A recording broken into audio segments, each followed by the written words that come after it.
भगवानले चाहिँ त्यो अनुसार मलाई गाइड गर्नुभयो जस्तो लाग्छ।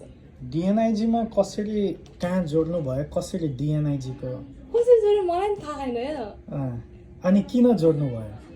मैले भने नि हजुरलाई, म जस्तो अरू मान्छेले दुःख नपाओस् के।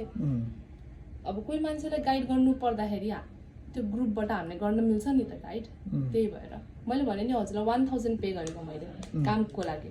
कसैले 200 दिएछ, कसैले 300, तर मलाई गाइड गर्ने कोही पनि थिएन। त्यो पनि मैले गरेँ।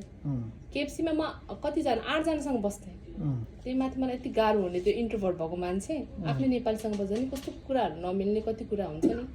म फेरि अलिकति अर्कै टाइपको मान्छे छु के, मलाई यस्तो अलिकति स्पिरिचुअली टाइप त्यस्तो टाइपको नि मान्छे छु कि म, भगवानमा धेरै विश्वास गर्ने। त्यही भएर होला त्यस्तो लाग्छ। सोचिरहेको छु कि ड्राइभिङ पछि अब के सिक्ने होला भनेर सोध्छु कि म अझै। तर यहाँ छु है, यता चाहिँ मैले आफ्नो टाइम स्पेन्ड गर्नु पर्यो, नयाँ नयाँ कुराहरू तपाईँहरूसँग सिक्न पर्यो मैले। मलाई त्यो सर बोलेको नि एकदमै राम्रो लाग्यो क्या।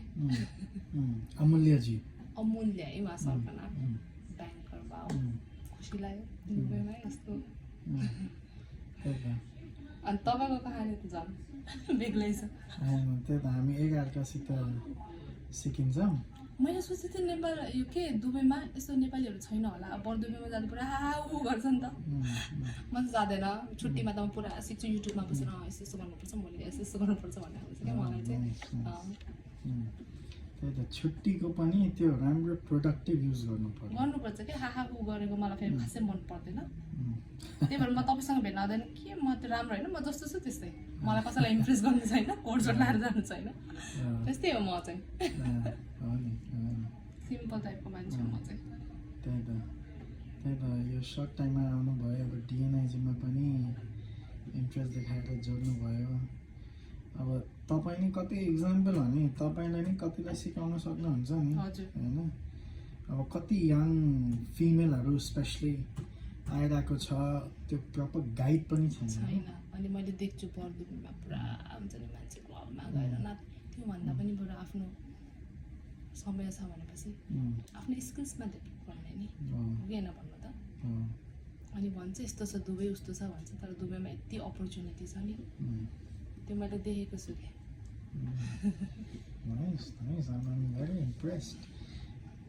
केएफसीमा 1200मा आए मान्छे अहिले 2 वर्ष नै भएन, 5000, त्यो पनि लाइसेन्सको प्रोसेसमा छ, 2-3टा कोर्स गर्नुभयो। हो this is how you do. बोल्नु भन्दा नि गरेर देखाउनु पर्छ।